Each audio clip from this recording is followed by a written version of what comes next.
So, good evening, my dear students. I am once again here to take you into a tour of folds and falls. That is, we are likely to start off with our chapter on structural geology under the paper Fundamentals of Geology and Geomorphology. That is JCSTT 006.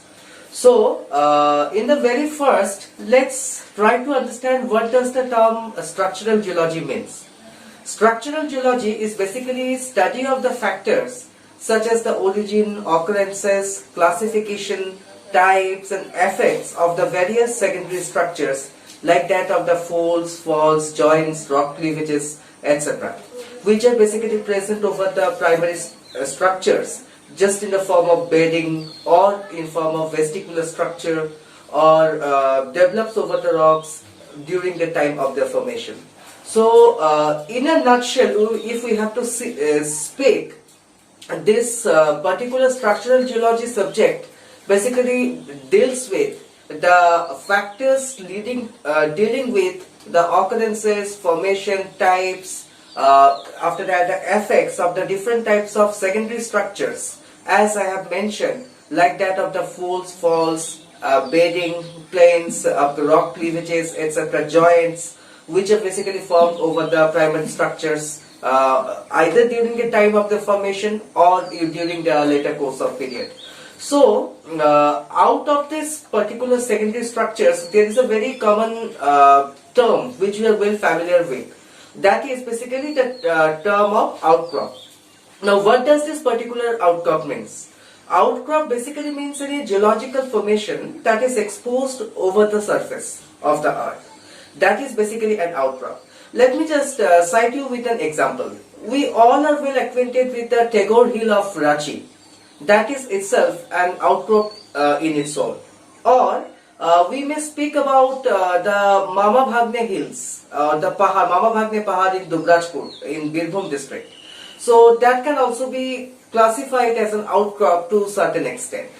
So after the outcrop, another very important terminology that comes in the core of this particular study, or it is being oftenly used, that is basically the concept of strike and dip. Now, what does the term strike means? The strike basically means the direction in which the geological structure is present. So, geologically we can define it as the direction in which the geological structure is present as strike. Now, what is dip? The strike direction or the dip may be defined as the direction of the trace of intersection between the bedding planes. That is the dip angle. So here is a diagram that is given over the screen. It shows that basically here the geological structure is lying in a horizontal fashion or horizontal way. So here the strike will be like this, it will be 90 degree, while the strike direction or the dip will be just like the way in which this particular beds of the rocks are cutting each other. So that will be the context of the strike direction. Now, dip may be literally defined as the slope or the inclination.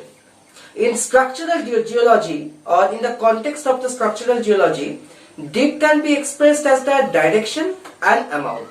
So, the literal definition of dip will be the dip direction is the direction along which the inclination of the bedding plane occurs. So, how much inclined the bedding planes are. So, suppose, for example, if this is a bedding plane and if it is angle, then we can say that this is the dip angle. So, this is the most literal explanation in terms of the structural geology as concerned. So, after this dip and strike, here are some schematic diagrams which are showing in the laptop screen regarding the dip angle as well as the strike direction too. So, the dip direction is basically along this particular angle, while the strike is south-southeast to north-northeast or north to south, something like that. It is expressed in form of the direction, while dip angle is basically the angular representation. Now, after the concept of the strikes and dips, we may come to the context of folds. What the folds are? Folds are basically the most common geological structures which are found in the rocks. When a set of the horizontal layers of rocks are subjected to the compressive forces, then they either bend upward or they bend downward. Now this bend that is noted in these rocks are basically regarded to be as the folds. Now in terms of its nature too, folds may occur as a single local bend, or it may occur repeatedly as an intricately folded structure that is related to the tectonic structure or history of the region. Just to cite with you an example, if we are speaking about the Himalayan orogenic system, then the Himalayan orogenic system consists of this tectonic folding. It is a result of the compressional forces that has acted over the geosyncline, and that has led to the rise of this Tethys all, and finally that has led to the formation of this Himalayan orogenic system. So after the very definition, let me just show you with a particular example. You just see that this particular upward bend of the rocks over here may be regarded to be as a fold that is visible in this particular diagram. Now this is basically an example of the cross-sectional diagram or cross-section of the folds, where you can see that this is the axial plane, while this is the hinge line, and these are basically the limbs. Now let's come to the context of the classification and types of fold. So in terms of the classification, of the first class includes that of the anticline as well as the syncline. Now anticline is basically when the bends are bent upwards. The resulting fold that is formed is referred to as an anticlinal fold. Now this fold is basically convex upwards. Naturally, in such a fold, the older bends used to occur towards the concave side. So that is the very definition of the anticlinal fold. Now synclinal fold. Synclinal fold is basically just the opposite to that of the anticlinal fold. That is when the bends are bent downwards. The resulting fold is regarded to be as the syncline, and this type of folds are basically convex downwards. Now in this kind of fold, the younger bends occur towards the concave side. So that is the very definition and example of a synclinal fold. Now after the anticlinal synclinal fold, let's consider this particular schematic diagram, where you can see the portion that is elevated upwards. This is regarded to be as the syncline, and this is regarded to be as the anticline, and that is bent downwards is basically regarded to be as the syncline. Now after the anticline and syncline, here is a particular field evidence, as you can see over here, and you can basically see that this anticlinal and synclinal folds are basically formed as a result of the compressive forces. Now the second important category is that of the symmetrical and asymmetrical fold. Now when the axial plane divides a fold into two equal halves in such a way that one half is the mirror wave image, then the fold is regarded to be as the symmetrical fold. If the compressive forces responsible for folding are not of the same magnitude, then asymmetrical folds are basically formed. Now after the asymmetrical and asymmetrical fold, here you can see a schematic diagram where in the diagram B we can see that bends in one limb dip more steeply than that of the others, and it is showing a asymmetrical fold, while the C is showing basically a symmetrical fold. Now the third important category is that of the open and closed folds. Now depending on the intensity of the deformation, the base of the fold may or may not have uniform thickness. So it is a very important context also, as very commonly we used to see this kind of fold, that is the open and closed fold also. That is what I am trying to convey my message in this particular section, as the intensity of the deformation used to vary, the beds of the fold may or may not have uniform thickness. Now, if the thickness of the beds is uniform throughout the folds, it is called or known as an open fold. Now, on the other hand, in a fold, if the beds are thinner in the limb portions and thicker at the crest and trough, then such kind of folds are basically regarded to be as the closed fold. Now, here is a basic diagram, schematic diagram, where in the left hand side you can see an open fold, and in the right hand side you can see a example of a closed fold. Now, after this, the category comes as similar and parallel folds. Now, what used to happen over here is, it basically relates to the shape of the fold, that whether it is remain the same or it has got altered with depth.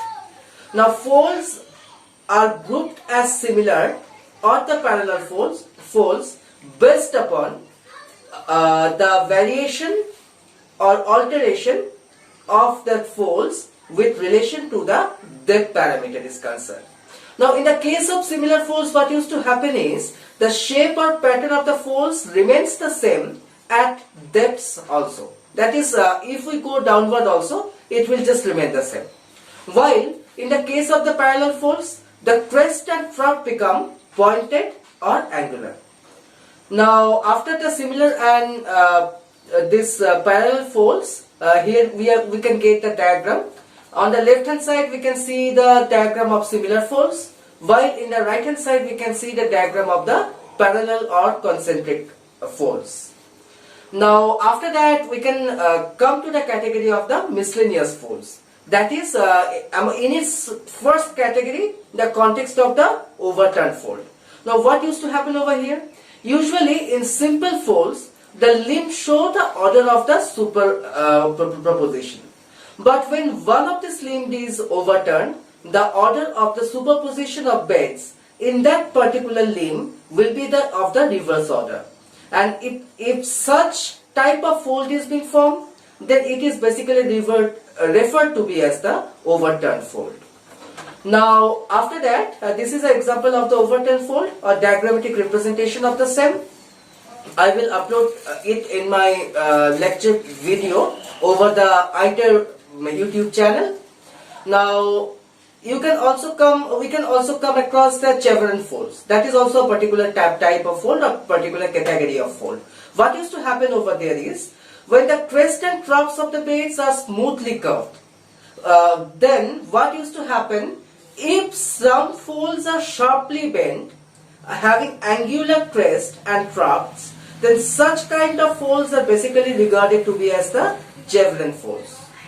So, here is the diagrammatic representation or real world based representation of the chevron folds. You can see this kind of structure over here.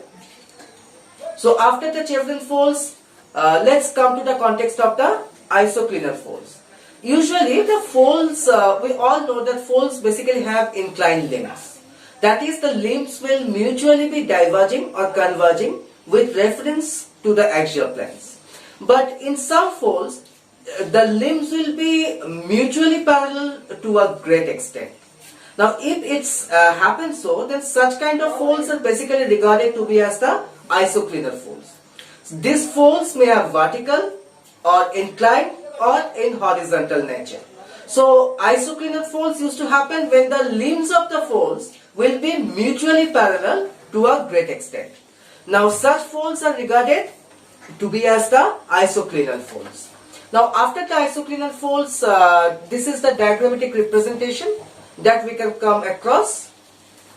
And after that, let's come to the category of fan folds. Now, what these fan folds are?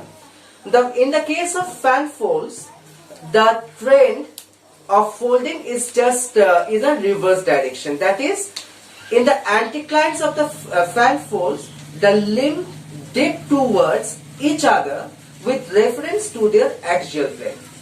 Now, in synclines of this kind, the limbs dip away from each other. So, literally, if we have to define it, then we can define it as such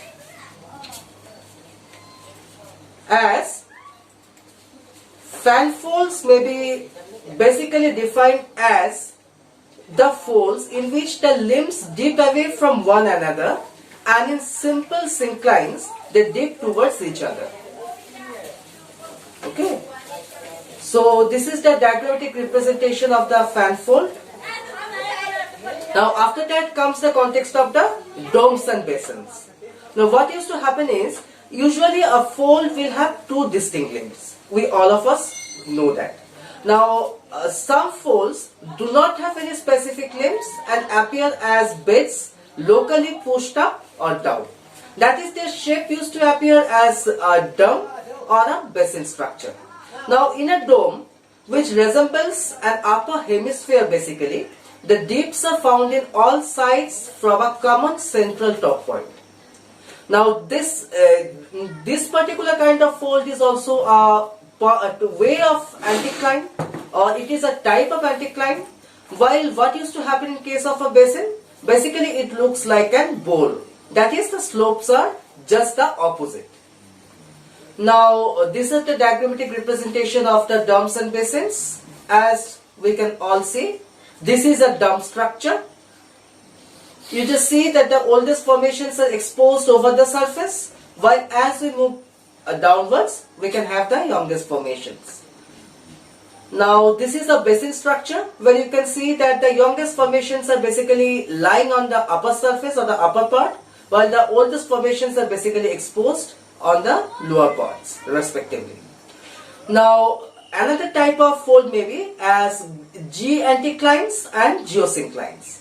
Now the anticlines and synclines with a normal shape but very large magnitude, that are basically regarded to be as the G-anticlines and geosynclines. As we are well aware of the fact of the Tethys and the anticlinal and the geosynclinal folds and other things are concerned, that is associated with the concept of the formation of the Himalayan orogenic system.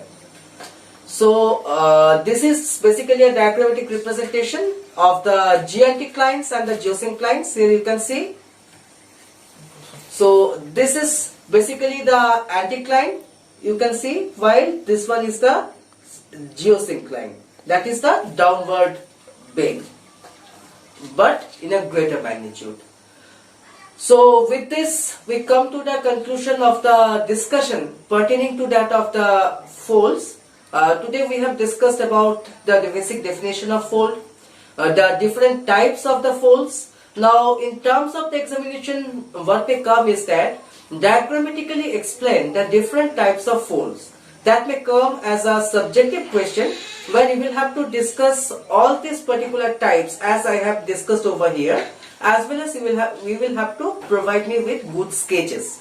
Now it is not mandatory or essential that you will have to be an artist to prepare up these geological drawings or sketches, but you will have to draw to such an extent that it will be understandable to the examiner who will be evaluating your paper, as well as you will also be able to understand what you are writing about or what you are describing about.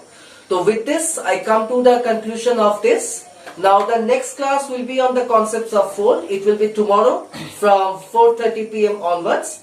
And with this I would like to wish you thank you so much. Namaskar, Vande Mataram, Jai Hind.